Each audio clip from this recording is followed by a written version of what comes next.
আসসালামু আলাইকুম। আশা করি সবাই ভালো আছেন, বাট আমিও ভালো আছি আল্লাহর অশেষ রহমতে। আজকে দেখাবো আপনাদেরকে অসময়ে যে বাংলাদেশে ঘরে ধান রোপণ করা সেগুলো দেখাবো, চারা গাছগুলো, ধান চারা গাছগুলো। এখন প্রেক্ষাপটে দেখা যায় বাংলাদেশে সারা 12 মাসই ধান চাষ করা হয়।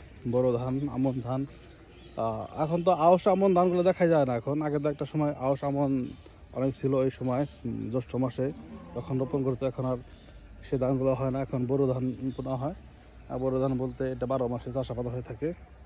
দেখাচ্ছে আপনাকে সেই ধান চারাগুলো, আমরা যে ভাতগুলো খেয়ে থাকি এই সমস্ত ছোটো ছোটো ধান গাছ থেকেই যখন বড় হয় সেখানে ধান থেকে তখন চাল তৈরি করা হয়, বিভিন্ন কৃষকরা তৈরি করে থাকে।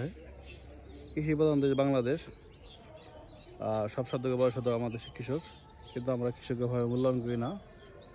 আর আমার সামনে দেখতে পাচ্ছি এটা হলো তিল গাছ। তিল গাছ এখন বিলুপ্তির পথে। যা হোক, যে কৃষকরা চাষাবাদ করছে তাকে অসংখ্য ধন্যবাদ, ভালো লাগলো।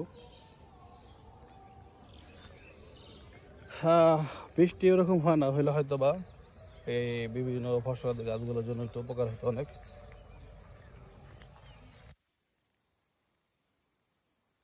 এগুলো হলো ভুট্টা গাছ।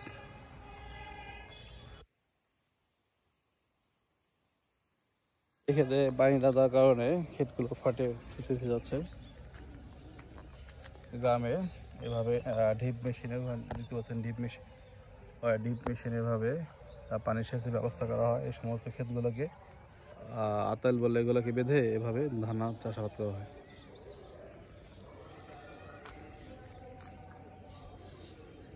আর ভর দুপুরবেলা রোদ তো একটু লাগবেই, স্বাভাবিক। যাই হোক, রোদে ভিটামিন ডি আছে অনেক, বোঝা যেতেছে।